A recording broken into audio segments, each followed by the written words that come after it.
Har yili xalqaro oila kuniga bag'ishlab, har bir hududdan eng namunali deb topilgan oilalar a'zolariga ko'krak nishonlari va esdalik sovg'alari bilan taqdirlanish an'anaga aylanib qolgan. Shu munosabat bilan 15-may xalqaro oila kuni bayram tadbiri Buvayda tumani madaniyat markazida tashkil etildi.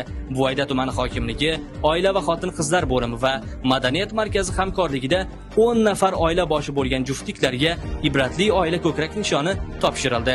Buvayda tumani hokimi tadbir oldi nutq so'zlab, farzand tarbiyasi bilan bog'liq milliy qadriyat va an'analarimizni ulug'lash, keksa avlod vakillarini hayotiy tajribalarini o'rganish kabi masalalarni o'rtaga qo'ydi.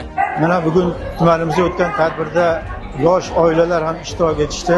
Ularga men kelajakda bir yaxshi oila qurishlarini, yurtimizga, elimizga yaxshi xizmat qilishlarini va mana shu kechani tashkil qilgan tuman hokimimizga o'z minnatdorchiligimni oilamiz nomidan bildiraman.